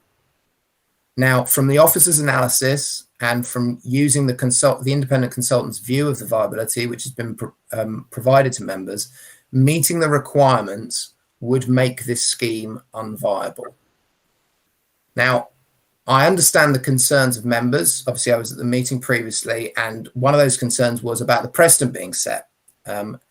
I think it's important to say that this application and the consideration of viability of schemes does not set a precedent when looked at between different sites. Then, the policy and the national guidance specifically makes provision for this type of situation when there is a viability question. In this instance, the site-specific costs of the off-site highways works, which are needed to mitigate the impacts of the development, and also the provision of the local distributor standard road through the site and the roundabout, impacts on the viability of the scheme. Now, these changes, these elements of the scheme, are required for the benefit of the road network and also to contribute towards the Thanet transport strategy, which is obviously part of the Thanet local plan. It's integrally linked to the Thanet local plan and how the development of the district will occur to 2031. But we will always consider evidence that's put forward on viability on those sites where infrastructure needs to be provided to support the development, and there are site-specific reasons why a case might be made. But it does not mean in every single case that we take that at face value. We rigorously look at these documents. We obviously get an independent consultant to look at them as well, who is charged by us to analyse the viability of it. But in this instance, we do consider that the evidence is there and is sound. Section 3 of the report talks about the potential reasons for refusal and looks at particularly 2 points that come out of the viability evidence to look at the potential argument for not agreeing the inputs into that viability assessment. And it particularly looks at 2 points. One is the benchmark land value. So it's the value of the land that the residual land value is compared against when you work out every property being sold and taking away all the development costs, and you compare that residual land value to a benchmark land value. That benchmark land value is often dictated by a combination of factors such as the market, such as the existing use value. It can include a premium on a land value to accommodate the fact that sites such as this are allocated. In this instance, the analysis carried out by the council's independent consultant has ratified the benchmark land value as 130,000 per acre as an input into the viability. The other issue that's raised in this section is about the profit, and this is at the highest point of the range of that MPG, so that's the National Planning Practice Guidance, sets for the range of profit on GDV. Now, in this instance, taking account of all factors, those 2 inputs have been considered appropriate, as mentioned, given that the profit is within the accepted range of the national guidance, and the benchmark land value has been independently verified as sound when looking at the market, that is considered to be an acceptable input in this case. Because obviously, in terms of a refusal on the grounds that the site is viable, that obviously has to be backed up with a specific argument in relation to the evidence that has been presented to members. And it is worth stating, I think, again, that the specific departure from policy SP23 is only allowed as a result of the evidence and the test of the evidence that occurs. So what's obviously been put to members is the recommendation as previously put last month, with the additional information provided in the report. So we consider that the reduction is acceptable on the basis of the evidence, whilst also accounting for the specific economic and social benefits of the delivery of an allocated housing site, providing the key infrastructure, providing the contributions that come out of developments such as this, as well as the housing, which again is part of our housing need to 2031. But the specific recommendation is actually to recommend the reduction to 18% with the 70-30 split to provide those affordable rent properties with, again, 100% nomination rights being held by the council, to put people that are on the register into those properties. So the option is at 5.1 of the report. The other point that this has in that recommendation, or in that option, is the addition of 2 new conditions to this outline application as a result of the adoption of the local plan. And it also, we still require the legal agreement to actually have the details within it and secure the details of the obligations.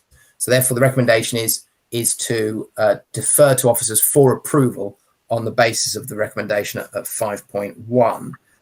The other option is the option at 5.2, which would be that if members are not minded to accept the reduction in the overall amount of affordable housing, which is recommended by officers, 5.2 is putting forward that the provision would stay at 30%, but it would exclude affordable housing for rent. So you'd keep the same amount of affordable housing, and it would accord with the definition of the MPPF. So that's a key point.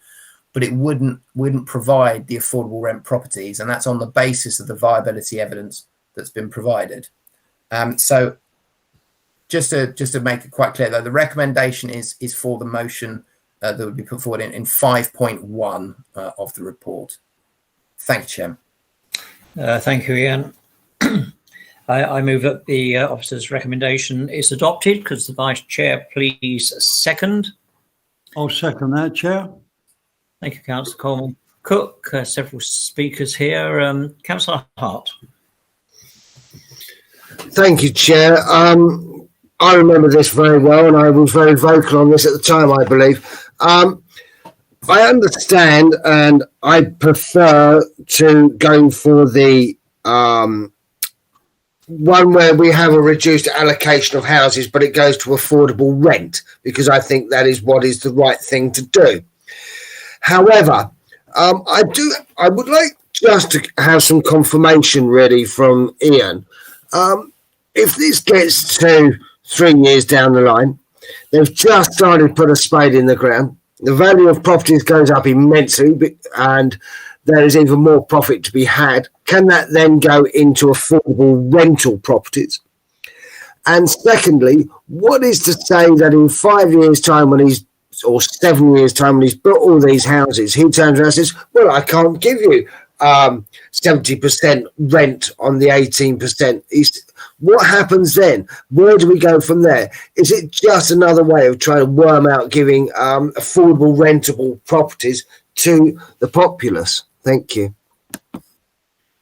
Ian, can you answer that, please? Thank you, Chair. So to take the first point, what the legal agreement that would be entered into would do, it would secure the amount, the overall proportion of affordable housing, and it would also secure certain elements that would need to be submitted as part of the legal agreement to the council for consideration, which would be primarily considered actually by the council's housing team, and that would include an affordable housing scheme to be submitted. Now, obviously, what we have, this is an outline application with, all matters other than access reserved. So we don't know which properties would be the affordable properties and which ones wouldn't. So that would be a matter for either dealing with through the reserve matters application, which would come in, or through a submission to the legal agreement.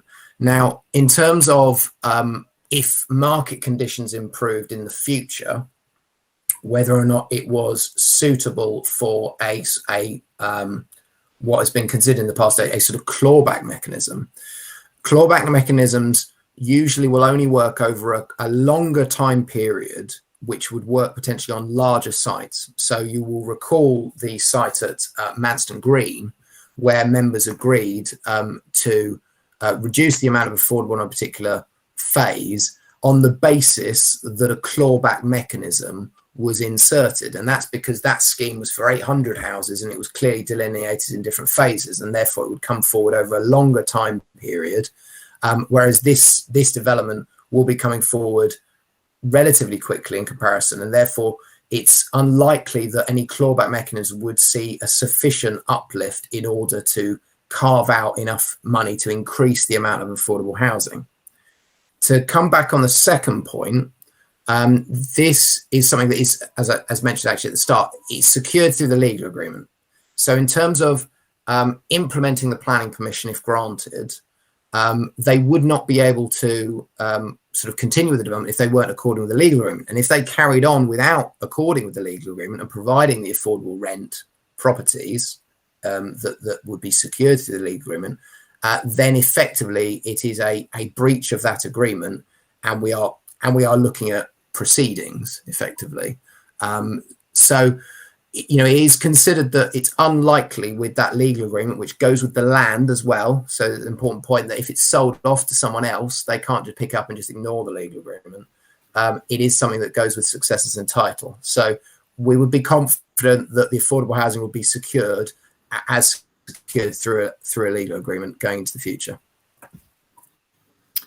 Thank you for that, Ian. Councillor Whitehead. With the greatest respect to all involved, what we're faced with is, to my mind, two unacceptable options. It's been well established that the type of affordable housing is incredibly significant for Thanet. We need affordable rent. That's our demographic. All developers involved in this know that. An offer, effectively, of 30%, but entirely excluding affordable rent, can't ever have been thought as an acceptable offer.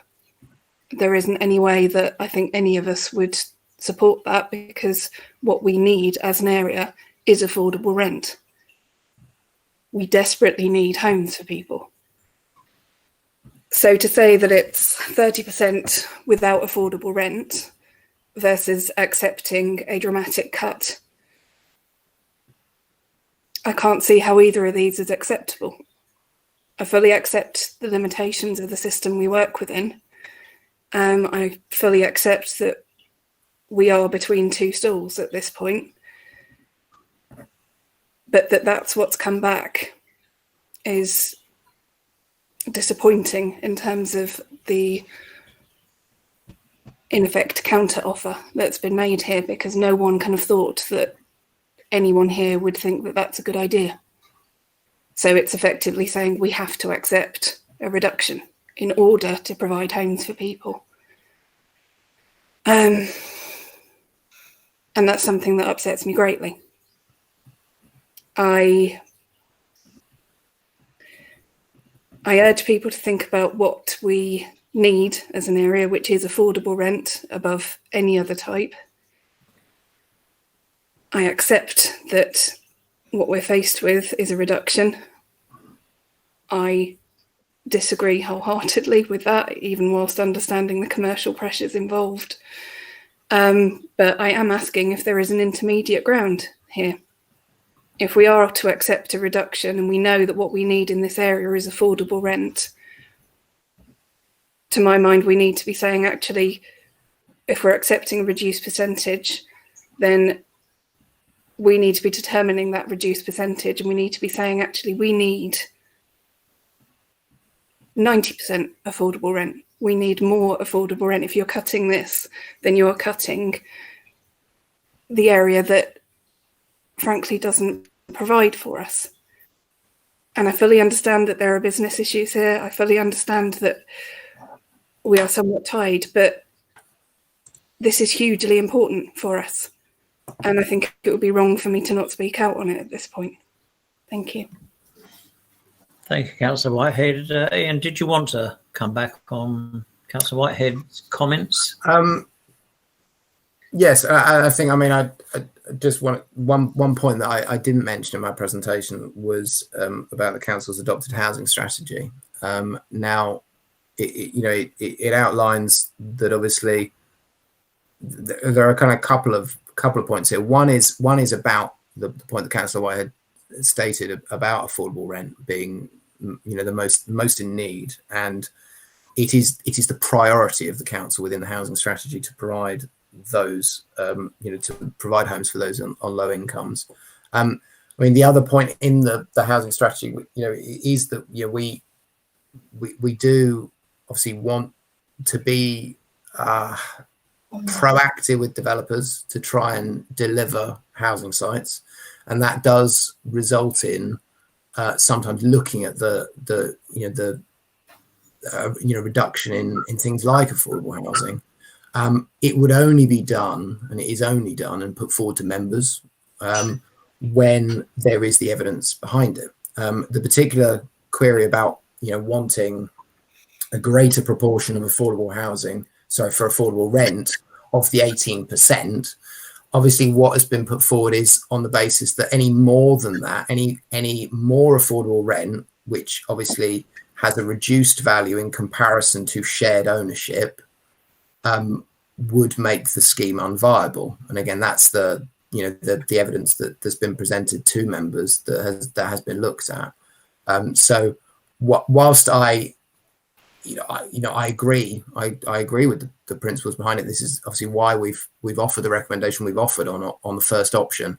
But it is a case that the option of the amount of affordable rent to be provided, those 31 of the 45 affordable, is the amount that we agree is the maximum that can be provided before the scheme becomes unviable.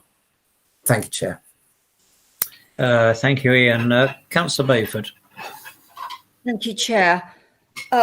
Whilst I totally agree that the percentage loss of affordable housing is regrettable,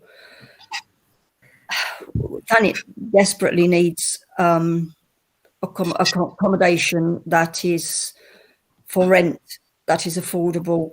And for the reasons given and the evidence produced, I feel I have to support the officer's recommendation that the option 5.1 is adopted.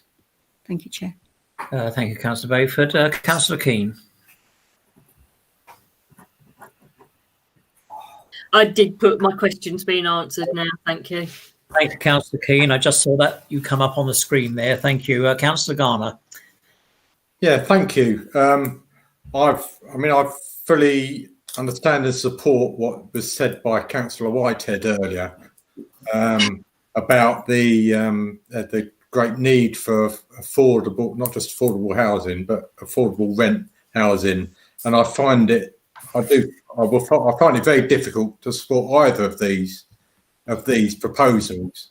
And one of the reasons I do struggle with this is to understand what I read the letter from the developer, and to understand the abnormality of the extra costs that they're now stating around the roads that need to be and the roundabout that need to be developed. That has, I don't understand why that has come as a surprise, because when I looked at the original report on this that was approved in 2017, I saw a couple of conditions there around the need for these new roads. So they knew what was needed when they approved this. And looking at the history of how the estimates of how much that was going to cost, which was, as I understand it, originally 1 million. They then did, during their valuation, decided it was actually 5.1 million as part of their evaluation report, but seemed to quite readily accept KCC coming back with their own assessment of 3.8 million. It seems like that has been a bit of a negotiation tactic by them, almost to get the percentage of affordable housing reduced. And I really do struggle with that. And so I'll listen to what others have got to say, obviously, but I'm going to find it really difficult to support either of these proposals. Thank you. Thank you, Councillor Garner. Looking down here, you're not going to hear anybody else because I haven't got any other names. So I'm going to put this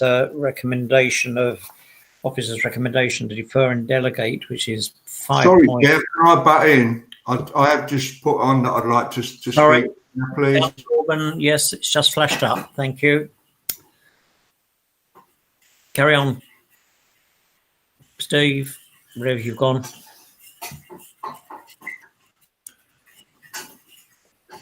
I think we've lost Councillor Orban for a moment. Sorry, Jack, can we just confirm that when we vote, the 5.1 is for which one it is? Can we just confirm that when we do it? Because the 5.1 is the reduction, but the rent, isn't it? Yeah, that's correct. Thank you. I'm sorry, Chair, I lost my signal just for a second. No, don't worry, Councillor Orban, off you go. Yeah, I have to say I feel the same way as Councillor Whitehead and Councillor Garner. I just feel like we're between a rock and a hard place, and I'm finding it difficult. However, there is the other option that if we don't come up with something this evening, then this development won't get built at all. Mm-hmm. And if it's not built at all, then there are no houses for rent or any affordable houses. So whilst we could ask our officers to go back and renegotiate, I think as Ian has said, as he's had, we've had an independent person come in and look at this as to what's affordable and what isn't, then I have to say reluctantly that I will go with the officer's recommendation, Chair. Thank you for that, Councillor Orban. Can't see anybody else. Yes, Councillor Whitehead's just come on. Councillor Whitehead. Councillor Whitehead. Can't hear you.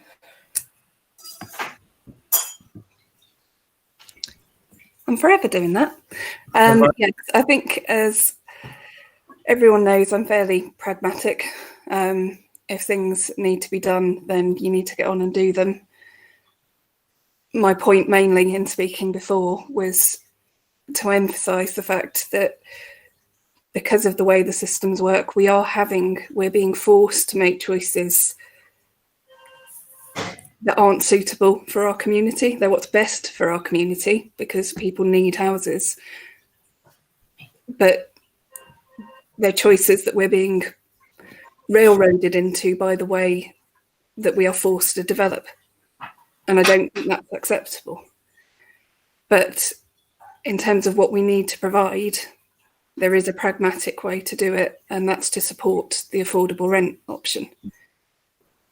But I do think that people need to be aware that we are effectively tied a lot of the time by the systems that we have to be part of, and that affects our ability to serve our community. And that's something that we can all look at and all think about how to change at this kind of level.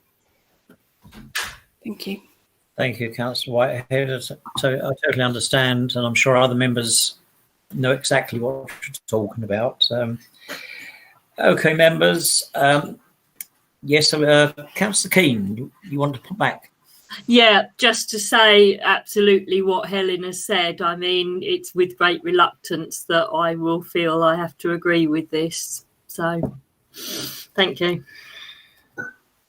Thank you, Councillor Keane. I think in the future we're going to see similar, and not preempting anything, but very difficult decisions. And obviously a lot of work has gone on in the background on this by officers and others. So I'm going to put this to the vote. I think you know how it works now. So I'm just going to go through the names. Councillor Coleman Cook. For, is that 5.1? 5.1. 5.1.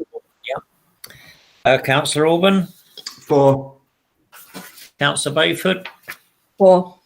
Councillor Curry. 4. Councillor Garner. I'm struggling to say it, but 4. Councillor Hart. I agree with Councillor Gardner. I think it's a shame, but I will agree. I am for this, but I think it's a shame. I think we've been forced into a situation. Thank you, Councillor Hart. Councillor Keane. 4. Councillor Raskin. 4. Councillor Scott. Yeah, just to make a comment as well, Chair. I mean, agreeing with other councillors. I mean, I feel like I can't make a decision on this. It's not a fair decision, so I'm going to have to abstain. Thank you. Councillor Taylor. Abstaining too, Chair.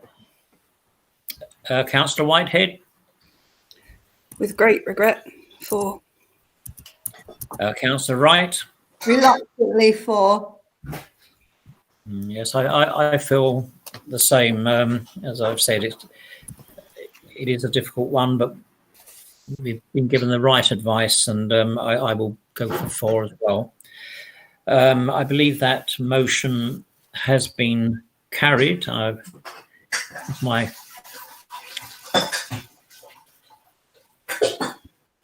can't let you come back now, Councillor Hart. We've taken the vote. Oh, I thought about the vote, Chair. Sorry, I just wanted to make a general comment. Sorry. Go on this occasion, because I see that Ian wishes to have a quick word with us. Yep. Thank you, Chair. I mean, I think all of us are very sad to agree to this reduction in the way it's been done. And I think we all feel that this should not happen again. And I would hope that this will not happen again. And if it does, I think it will get refused. And I hope it does get refused, because this is the wrong decision, but we've been forced into it. And it's the second time we've made this decision. And I think we should all turn around and be honest with ourselves and say, it's not going to happen again. Sorry, Chair. I really think this is wrong. Thank you for that, Councillor Hart. To say, I know we can't preempt other planning applications that will be coming in front of us in the future, which obviously there's going to be some quite big ones. And but I do understand members' comments here tonight. Ian, you wanted to say a few words. Yeah, should we draw the meeting to a close first? Is that okay? Yeah, sorry, just to come in. I just wanted to confirm that motion was carried, and then yeah, I'd just like to speak to members afterwards about separate elements, if that's okay. That's fine, Ian. So yes, thank you, members. That concludes planning today on the 11th of the 11th.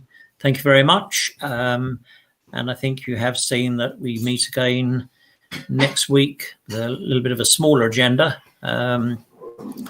5:15, and I will have a chat with Ian at some stage because I understand one of our members didn't get the information and so forth, which can happen. I'm not blaming Ian.